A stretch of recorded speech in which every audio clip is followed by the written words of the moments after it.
Madam Deputy Chairman, the main question for consideration of this House is whether the increase in the passenger fares and in the freights that has been proposed by the Railway Minister should have the support of this House or not. I have been listening with some interest to the speeches so far made, and they are all unanimous on one point, namely that there should be no increase, particularly so far as the second class passengers are concerned. What we have to decide at present is that those friends who have emphasized their opposition to this levy have also said that in view of our developing economy, in view of our developing industrialization, in view of the fact that there is a greater demand for passenger traffic as well as goods traffic, we have to develop our railway system. We have to see that we increase our lines. We have also to see that we double our lines. We have also to see that the production of the locomotives, wagons and coaches is increased with greater rapidity. Otherwise, we will not be able to meet the demand of the developing economy. It is also agreed that according to the recommendations of the pay commission, we all feel that our workers, our laborers are entitled to DA, which will be to the tune of rupees 12 crores. There are no two opinions about it. It is also demanded that so far as amenities to the workers are concerned regarding their privileges and concessions or the repairs to the stock are concerned, there is very urgent need that we should see that our workers do not strain themselves. An engine driver should not be asked to do work for more than 12 hours. Similarly, others in the railways should also have further concessions so far as leisure, rest and leave are concerned. It is also agreed and it has been emphatically stressed on all hands that the second class passengers are not getting amenities which they should get. The greater portion of the income comes from the second class passengers, and the position is that they are not getting their dues by way of rest and comfort which are necessary for them.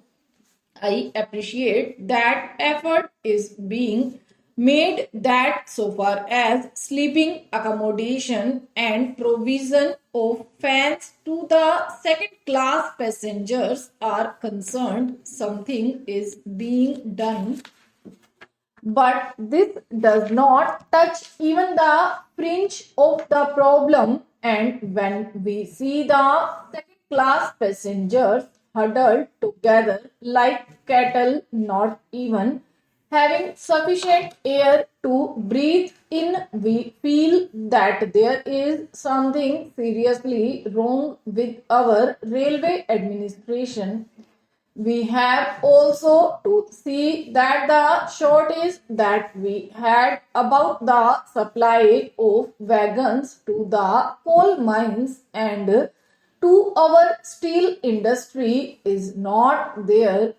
Madam, it is a strange chain of events that the minister who was in charge of steel and who gave statements in a way implying that the railways are not doing their part well is now saddled with that responsibility, and I am sure he must feel double responsibility because he knows how the industry has suffered or was likely to suffer. As the Minister of Steel, he charged the Railway Ministry of not doing things which should have been done. So now these are the problems that we have to meet, and the question arises how to meet them. I quite understand that there could be some economy affected in administration. I could also understand that by tightening the administration and seeing that there is not much of ticketless travel, we could improve the position. I could also understand that by taking effective measures regarding the new responsibility which Parliament has placed on the shoulders of the Railway Department, namely the liability of a common carrier for goods for which they have provided rupees 2 crores, and by having all these things in mind, there could be some reduction in expenditure, but I do not think that reduction would be of a value sufficient to meet the increasing demands of the railways. This is the problem. It is true that it will be hard to increase any fare. It would be hard to increase any freight. We do realize and we do appreciate it, and as representatives of the people, we do feel every day that our people are being taxed more and more.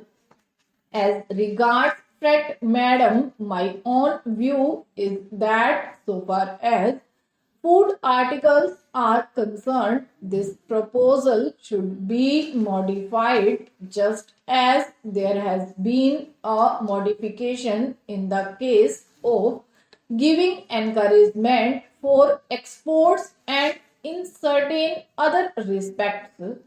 Similarly, I feel that so far as food articles are concerned, the proposal should be modified, and on the other things, these threats may continue as proposed.